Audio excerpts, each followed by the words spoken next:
Brother Firdaus, yang dalam satu buku awak pernah tulis, sana buku apa? Apalagi Cina Mau. Apalagi Cina Mau. Ya. Dalam buku tu, you pernah bincang tentang macam mana wujudnya sesuatu watak ataupun tokoh yang orang Cina panggil latuk. Ada orang Cina yang bukan Islam, dia sembah satu tokoh yang berkopiah putih, kadang-kadang ada tengkolok lagi. Okey. Ada keris. Ada keris lagi. Ya, ada keris. Okey, saya serah pada Brother Firdaus. Kalau orang Cina disebut Latuk Kong. Latuk Kong. Ada sebut Natuk Kong. Tapi orang Melayu sebut Datuk Kong. Jadi, apa itu Datuk Kong sebenarnya? Datuk tu macam Datuk. Kong tu apa Kong? Apa ke mana? Tom Yam Kong ke apa? Bukan. Okey. Berapa ramai orang Cina yang sebelum memeluk Islam pernah baca kitab Tripitaka dalam kitab Buddhism? Angkat tangan. Okey, yang tak pernah baca angkat tangan. Tak pernah baca. Oh. Okey, apa lu orang baca dulu? Tongseng mau tilik nasib. Baik. Saya nak bagi tahu satu realiti sebab ada orang marah bila saya tulis buku itu. Dia setakat tengok tajuk, tapi dia tak baca konten. Dan kena faham forum kali ini macam mana nak berdakwah kepada masyarakat Cina, bukan macam mana nak condemn Cina. Kena faham. Apa itu Datuk Kong? Baik. Kita pergi kepada negara Cina dulu.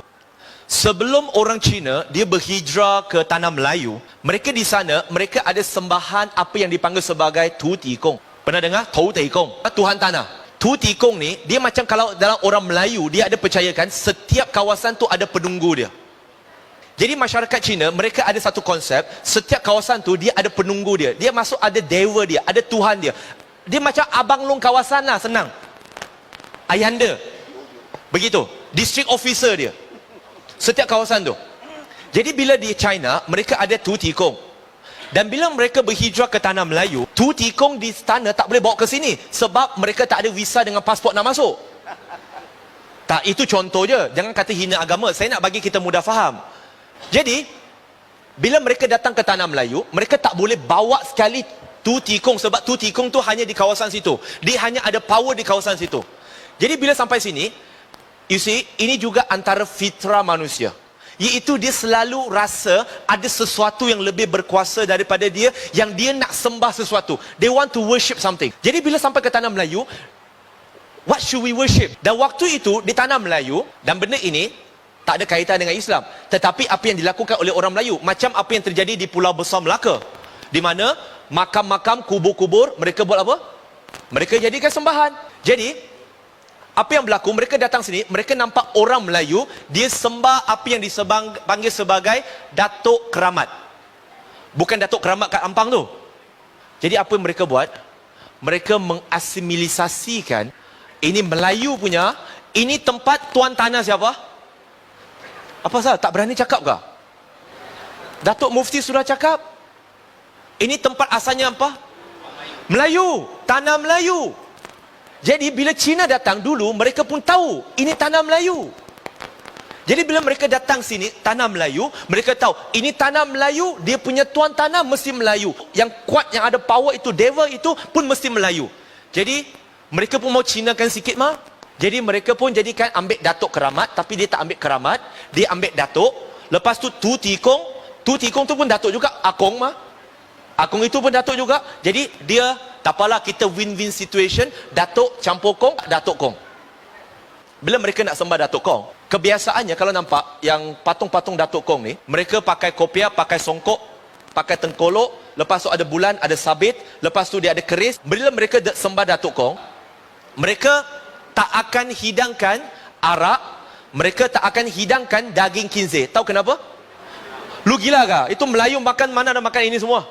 Dan tahu ke tidak, bila mereka nak letak Datuk Kong itu, ataupun bila mereka nak bersihkan Datuk Kong, ataupun bila mereka nak cat semula Datuk Kong yang cat dia dah pudar, antara ritual yang mereka perlu buat je lah, mereka kena pakai songkok, mereka kena pakai kain, lepas tu baru boleh pegang itu Datuk Kong dan cat.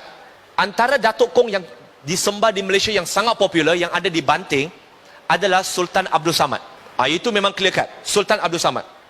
Dan mereka juga ada apa yang dipanggil sebagai proses menurun. Apa itu proses menurun?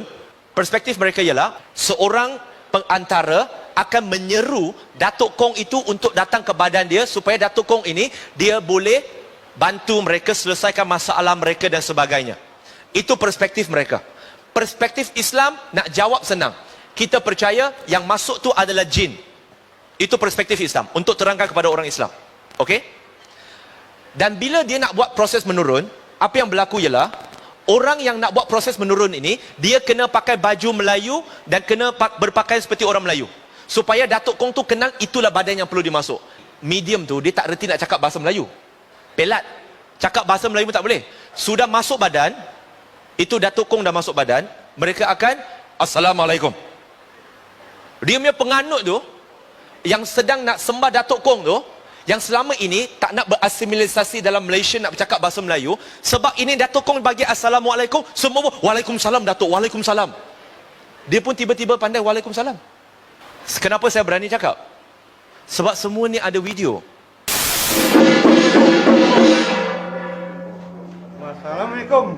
Waalaikumsalam. Datuk sah. Datuk. Ya. Ya, Datuk. Semua ni ada bukti.